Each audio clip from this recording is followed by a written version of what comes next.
Also known as Old Epidaurus, Ancient Epidaurus is a small town in the east coast of the Peloponnese in Greece, with a ton of history and plenty of ruins to explore. In this video, we are going to explore those remains, including some that have never been filmed before.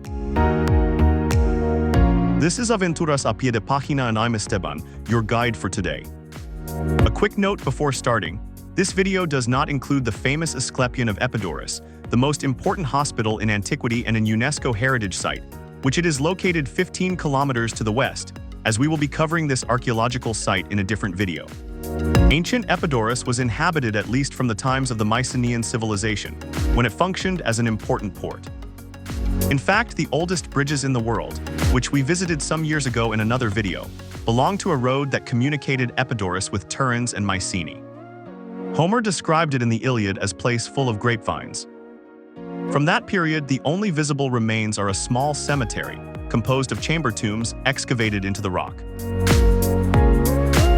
The official archaeological site is composed of 5 tombs, although there are more tombs in the adjacent plots.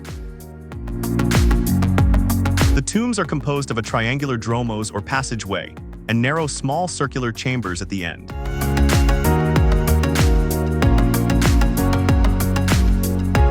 Climbing further up in the mountain, we managed to visit the remains of a sanctuary of Artemis of the classical period. This site was a bit hard to understand, as only the foundations of the temple were left and the vegetation was overgrown.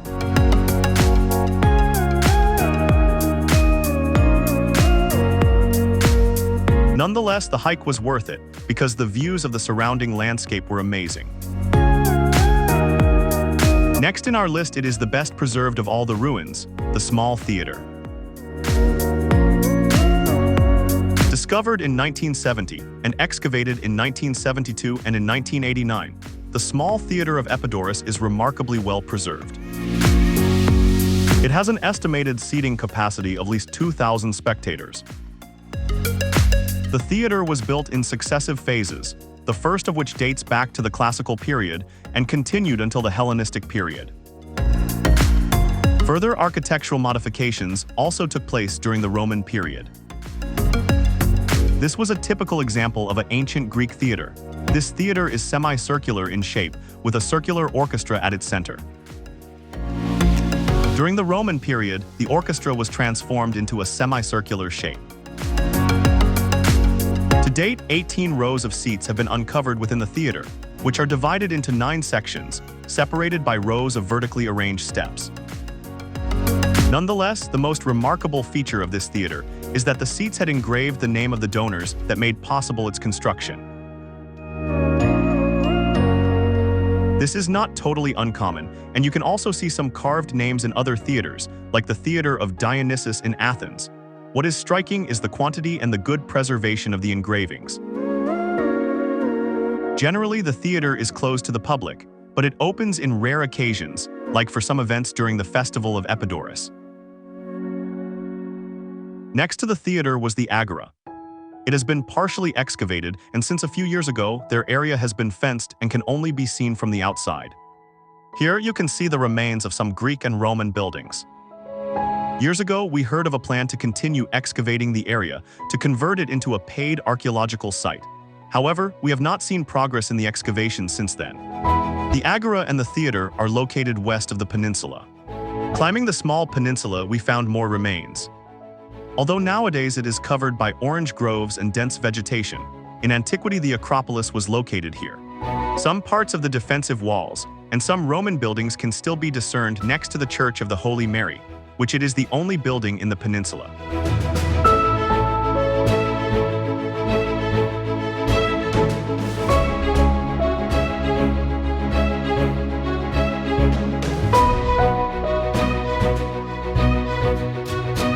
The official name of the church is the Life-Giving Fountain, which makes us suspect that there is a spring somewhere nearby.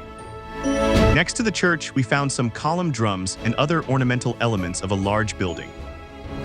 Near the highest point, we found some votive pits of what was most likely a sanctuary. And some other buildings on the east side. West of the theater, a monumental tomb was uncovered a few years ago. The tomb had been incorporated into a later building. It is known that the tomb belonged to a doctor, as medical equipment was found inside the tomb. The big surprise to us was to find the tomb flooded with clear water. We still don't know the reason why. The port was really important during centuries, as people disembarked here from all over the Mediterranean to visit the Asclepion, one of the most important medical centers in antiquity, and according to tradition, the place where Asclepios, the god of health, was born. The old port is still in use after millennia, protected by 2 breakwaters. The big change is that the water level has risen a few meters, covering the breakwaters, and it was required to build 2 small lighthouses to demarcate the entrance and prevent accidents. Walking along the north coast of the peninsula, we found the foundations of many ancient buildings.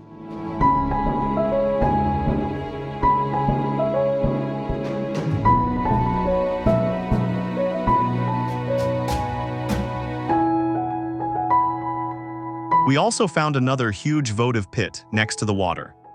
We thought it was a natural formation until we noticed a step built with a Roman brick plus some mortar on the right side.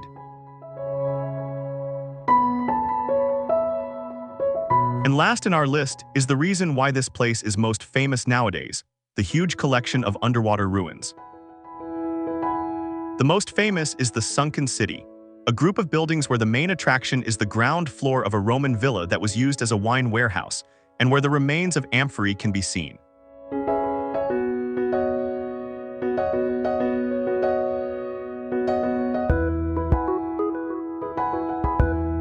These ruins were discovered in the 1970s while during a survey using a hot air balloon.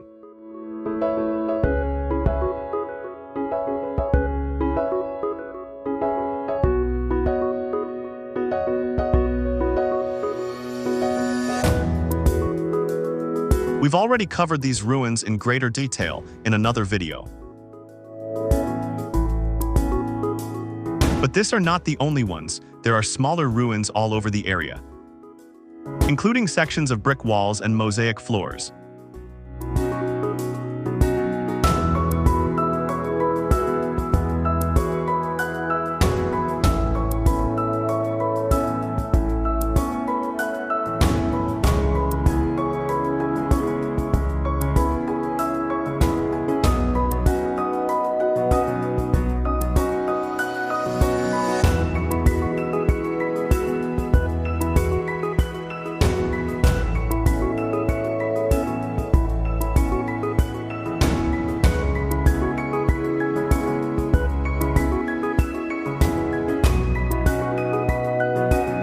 Water wells.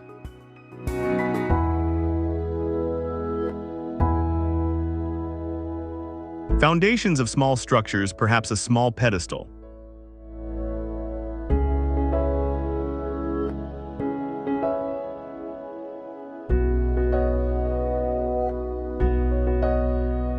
And more houses and more buildings.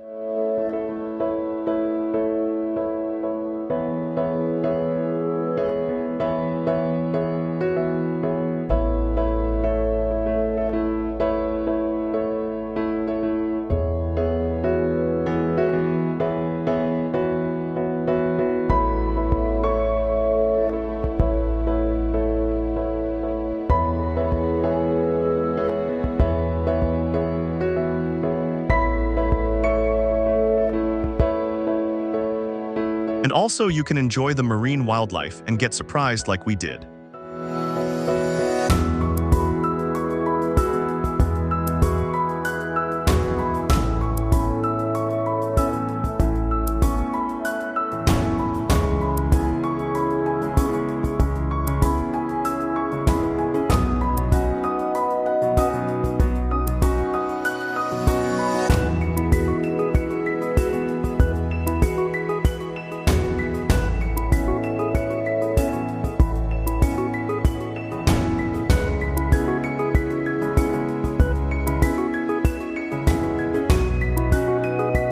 As you can see, there are thousands of years of ruins in walking distance, barely hidden and waiting to be discovered.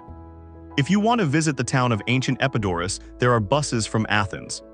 If you have a car, the journey from Athens takes 1 hour and 50 minutes, using Olympia Odo's highway and paying 4.6 euros in tolls. The theater and the agora are not open to the public and can only be seen from outside, while the rest of the places are free and open 24 hours a day. Thanks for watching and see you in the next adventure.